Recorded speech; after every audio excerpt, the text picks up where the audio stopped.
Bonjour, Jean Naudin, je suis professeur de psychiatrie et aussi intéressé par la philosophie. Et aujourd'hui, je vais vous traiter la question du cas clinique, du cas singulier, euh, proposer une petite introduction quant à l'approche méthodologique du cas singulier. Je crois que c'est important parce que quand vous êtes interne, vous avez tôt ou tard à rédiger des cas singuliers, peut-être à la fin pour votre mémoire ou votre thèse, mais peut-être aussi avant, et peut-être dès la première année, parce que finalement, la rédaction de cas singuliers nous apprend beaucoup sur comment nous faisons notre métier, quelles hypothèses nous posons, comment nous... Et au fur et à mesure, écrire des cas régulièrement vous permettra sans doute de comprendre aussi comment vous fonctionnez et ce que vous pouvez apprendre de votre pratique, de la rencontre des personnes. Alors, on va essentiellement aborder une méthodologie du cas clinique, l'une des questions étant comment généraliser à partir de la description de configurations singulières. Effectivement, la difficulté dans un cas clinique, c'est que c'est un cas singulier, c'est-à-dire unique, et il faut essayer d'en extraire quelque chose qui puisse avoir un sens pour des tas d'autres situations ou des tas d'autres cas proches. Et cela pose immédiatement la question d'avoir à confronter finalement au travers du cas singulier la médecine fondée sur des preuves, celle qu'on vous a apprise et que nous souhaitons que vous développiez, et puis aussi une médecine fondée sur des valeurs qui suppose quelque part que vous compreniez comment les cas cliniques se construisent à partir du soi des personnes, du soi-même, c'est-à-dire de la façon dont elles conçoivent le monde, donc des valeurs qu'elles espèrent y incarner. Et donc il va y avoir des critères de légitimité différents, c'est la première chose à comprendre. On peut opposer, c'est un anthropologue qui s'appelait Howard, qui a décrit des histoires objectives et des histoires subjectives. Les histoires objectives, celles que l'on rencontre habituellement dans la médecine fondée sur des preuves, des histoires de science, donc, supposent la fiabilité statistique, la validité, la fidélité prédictive. Et les histoires subjectives, telles qu'on les rencontre plus volontiers dans les cas singuliers, supposent au contraire la compréhension, c'est-à-dire la résonance empathique. Il faut que ça évoque quelque chose chez vous, l'évocativité, donc la plausibilité introspective. Il faut que l'histoire ait une certaine cohérence interne. Il faut qu'on puisse la comprendre en comprenant l'enchaînement des vécus. Je vous rappelle que la base de la compréhension pour Karl Jaspers était l'enchaînement des vécus. On essaie de rendre présent les vécus de l'autre et on essaie de comprendre quel est leur enchaînement le plus logique, quel est le fil conducteur. C'est à partir de ça qu'on construit un cas clinique. Sur quoi repose le cas clinique ? Je vais vous dire que des choses qui sont très évidentes. Il repose sur l'observation, sur la description des faits et sur la déduction d'hypothèses. L'observation. En fait, on va essayer d'étudier d'une façon très intense, très rapprochée des cas individuels. Vidlochet, qui a écrit un excellent article sur le cas singulier, sur le cas unique, dans la revue internationale de psychopathologie, mais c'est un vieil article. Moi, je suis vieux, je ne cite que des vieux articles. Le clinicien forme son savoir sur un cas individuel par accumulation de données et référence à des types. Et c'est cette régularité qui fait que l'on accumule des données et que l'on repère des types, c'est-à-dire des choses qui quelque part ne changent pas, des essences, des choses qui ne varient pas alors que le reste varie. C'est cette régularité qui va caractériser au mieux les phénomènes cliniques. Et de ce point de vue-là, vous verrez que les grandes disciplines médicales se sont construites sur la régularité de phénomènes cliniques qui étaient d'une certaine façon reproductibles et qui répondaient à des types. L'aphasie, par exemple, l'aphasie de Broca, le cas célèbre, était Pampan. Un monsieur qui finalement ne parvenait plus à dire que Pampan. La description des faits. Dans le cas clinique, vous allez être amené à décrire ce que vous voyez. Et donc, vous allez sans doute jongler entre le langage profane et le langage scientifique. Si vous y réfléchissez, c'est comme ça que se construit et que se transmet le savoir médical. Imaginez par exemple les réunions que vous faites dans votre vie pratique quotidienne. J'espère que vous n'en faites pas beaucoup, mais le peu que vous faites, c'est souvent un récit à propos d'un patient, et chacun parle, et chacun renvoie à des hypothèses scientifiques, et dans le même temps, l'histoire du sujet, la façon dont il s'approprie peut-être les données qu'on lui a transmises, la façon dont on les lui plaque comme des étiquettes. Donc on associe un langage profane et un langage scientifique, et c'est sans doute le propre de la clinique que de construire toutes ces hypothèses sur ce mélange, dont on peut questionner d'ailleurs le caractère scientifique, jusqu'où il va, et sur quoi il repose. Il repose sur la déduction d'hypothèses. Effectivement, d'un cas, de l'observation d'un cas, on déduit une hypothèse, et l'on va pouvoir, par la suite, vérifier si cette hypothèse est vraie ou fausse. Ça fait donc du cas une histoire, dans laquelle se dégage une essence. Or, si donc le cas est une histoire, le cas ce n'est pas simplement un fait, c'est un événement. Il renvoie à la biographie, à l'histoire intérieure de la vie, à la relation observateur-observé. Et s'il renvoie à l'histoire intérieure de la vie, c'est donc par ce fait qu'à un certain moment, du sens a pu être donné, soit de l'extérieur par l'observateur, soit de l'intérieur par la personne observée. Et donc, quelque part, dans ce rapport entre l'observateur et l'observé, naît l'idée d'une situation. Le cas, finalement, n'est un cas que parce qu'il fait cas. Étymologiquement, d'ailleurs, cas, ça renvoie aux occasion, par exemple, ou bien à l'événement dans sa traduction latine, dont on trouve une trace dans l'italien, accadere, ça veut dire quelque chose qui arrive, qui vous arrive. Donc le cas, fait événement, parce qu'il est rapporté à son contexte, et c'est dans ce contexte-là qu'il prend du sens. À quoi sert donc une étude de cas? Elle sert à énoncer un problème plus général, à extraire de l'observation une argumentation dont les conclusions seront réutilisables, et à montrer. Et là, c'est important, je crois qu'il faut bien comprendre que montrer, ce n'est pas prouver. Un cas clinique, au fond, ne prouve rien, mais il montre quelque chose, il montre ce qui arrive. Et l'enseignement, par exemple, se fait à partir du fait que l'on peut montrer quelque chose en mettant un nom dessus. C'est Wittgenstein qui le disait. Eh bien, montrer, c'est le travail du cas singulier. D'ailleurs, on peut s'interroger sur ce que veut dire singulier. Il y a plusieurs sens dans le singulier. Le cas unique, le cas singulier, en anglais, on appelle ça un single case. Singulier veut dire unique, mais il veut dire aussi étonnant. Et c'est peut-être pour son caractère étonnant que le cas clinique, le cas singulier, a la place qu'il doit avoir dans la construction de la science psychiatrique. Si on choisit le cas, c'est parce qu'il est unique, c'est parce qu'il détonne, c'est parce qu'il forme une unité spécifique. Pourquoi on prend ce cas et pas tel autre? C'est parce qu'il nous étonne. Et c'est cela qu'il faut sans doute conserver comme idée. Vous choisirez de bons cas s'ils vous ont étonné. Et parfois même, le cas vous aura suffisamment étonné pour que vous construisiez le thème de votre travail à partir de cet étonnement. Parce que la clinique naît elle aussi toujours d'une rencontre singulière. Et la plupart des cas vont naître d'une rencontre singulière. Qu'est-ce qu'un bon cas? Un bon cas doit être, là aussi je cite encore Wittlocher, pointu, singulier, démonstratif, paradigmatique. Un cas pointu. Un cas est pointu, non pas tellement parce qu'on applique une généralité que l'on connaît à une particularité, ça finalement, ça n'apporte pas grand-chose. Bon, il faut bien reconnaître que c'est ce que la plupart d'entre nous faisons ordinairement. Lorsque nous rédigeons des cas, nous cherchons juste à illustrer ce que l'on sait déjà.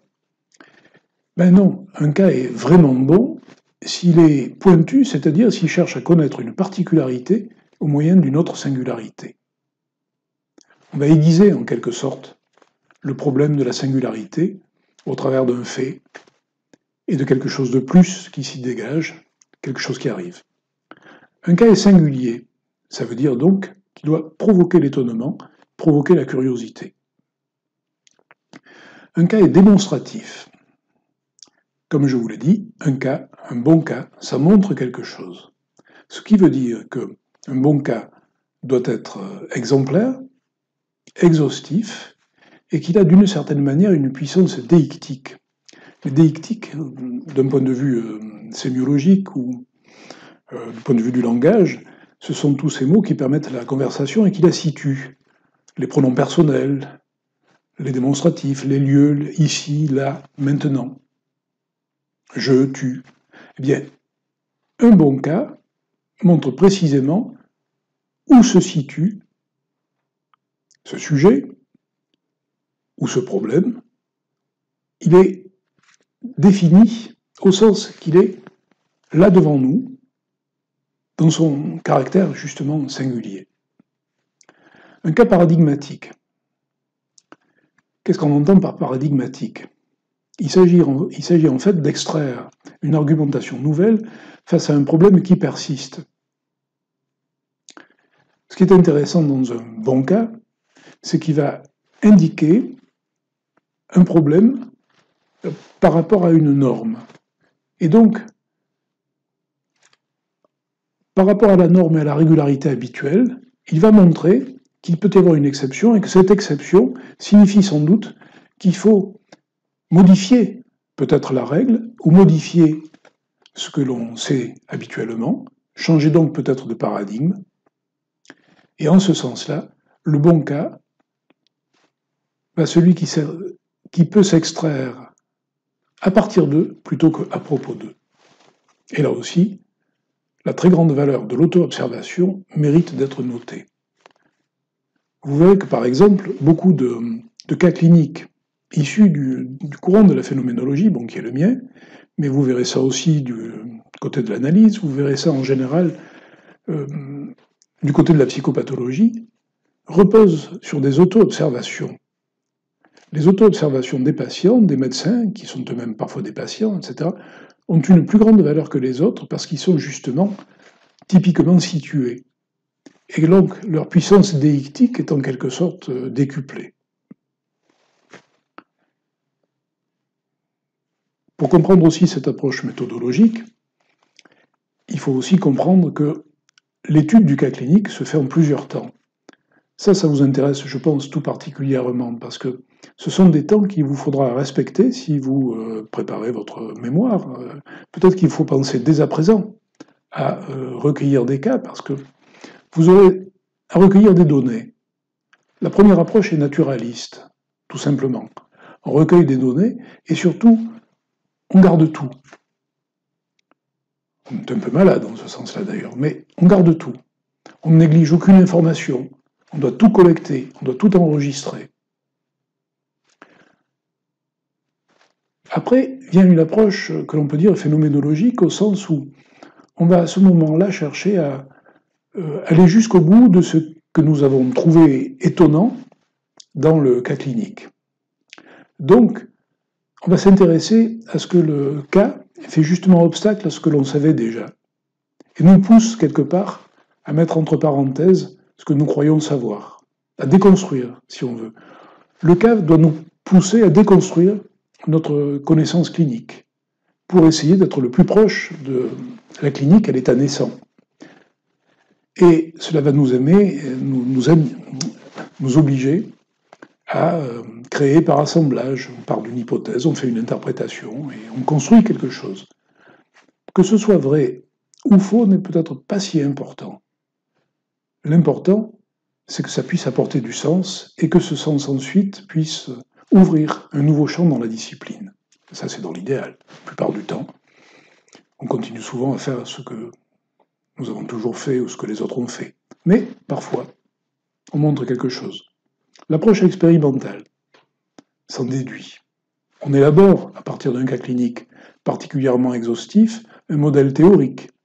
On peut tester l'hypothèse en suivant un protocole.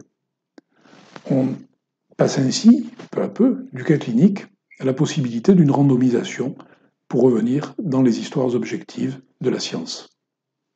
Donc le cas clinique, vous comprenez, à ce point du récit, que c'est une étape préalable qui permet d'anticiper et de définir le champ expérimental, qui instaure un nouveau cadre de raisonnement et qui redéfinit les rapports de la norme et de l'exception.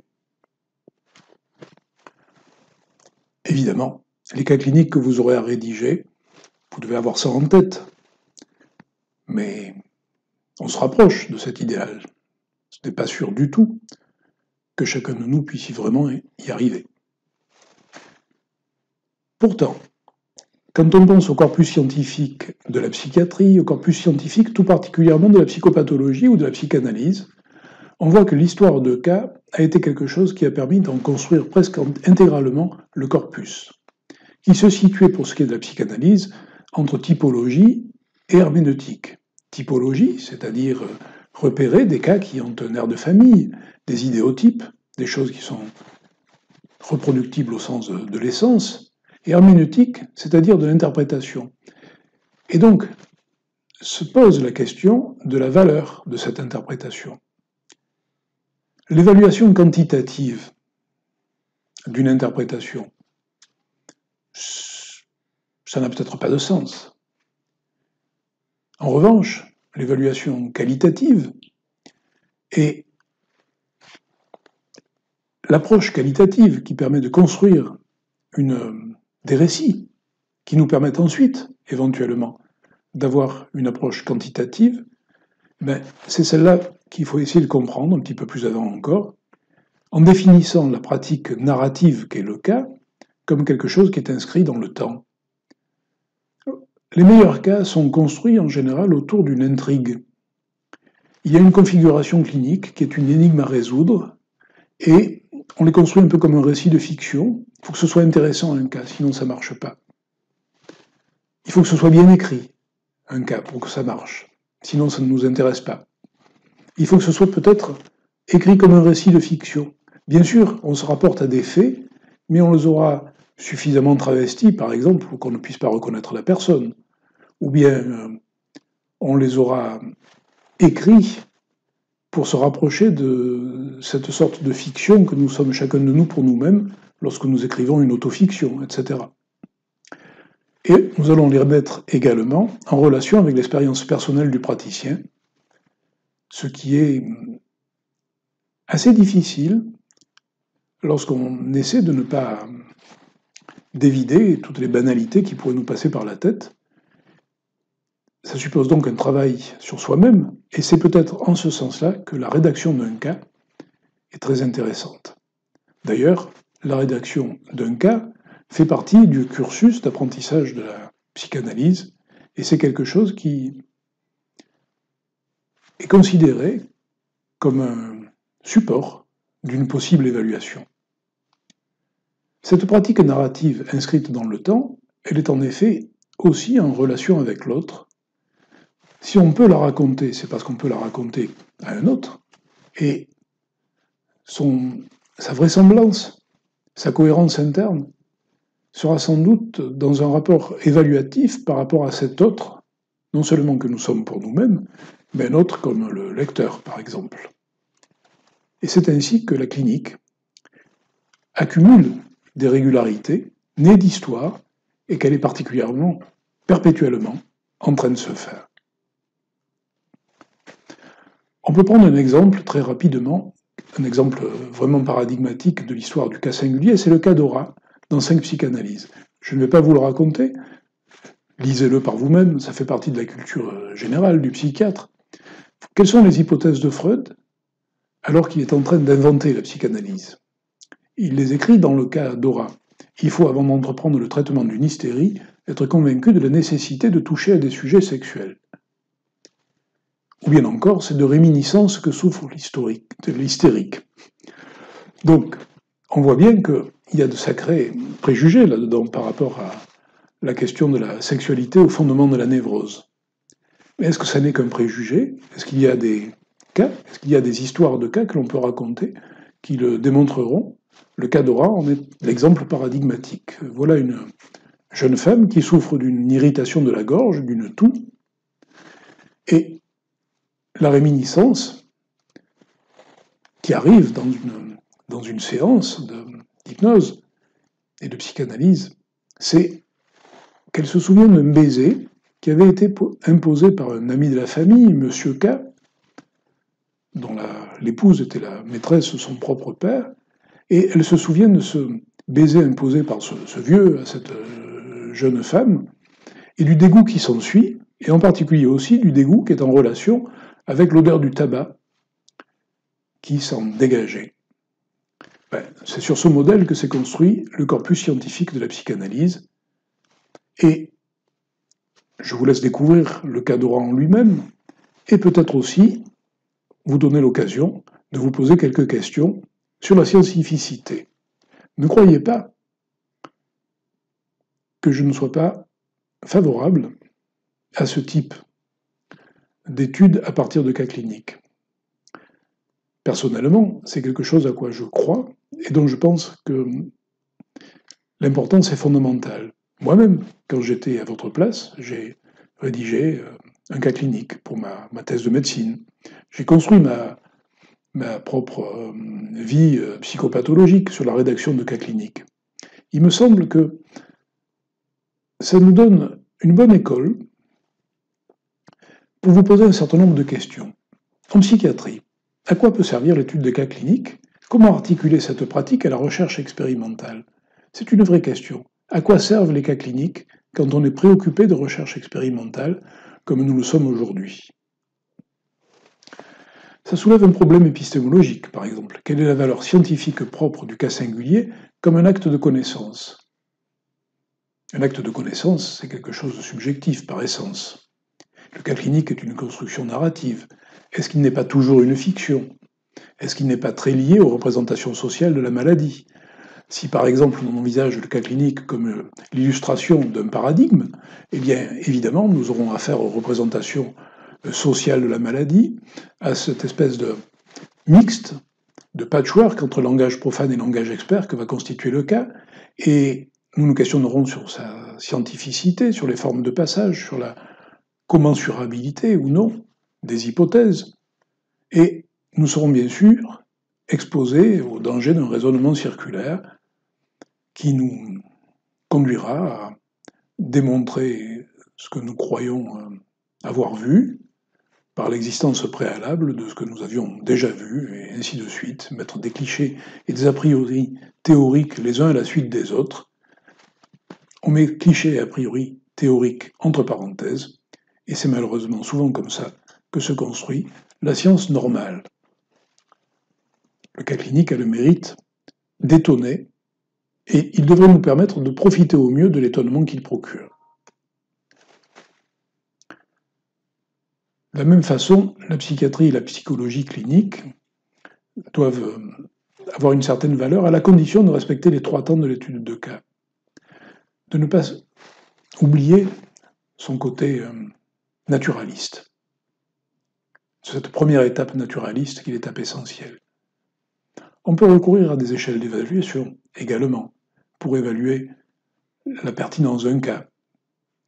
On peut chercher aussi à repérer des cas singuliers pour essayer d'éprouver la pertinence de recherche expérimentale, notamment par rapport à la question de l'éprouvé, du vécu.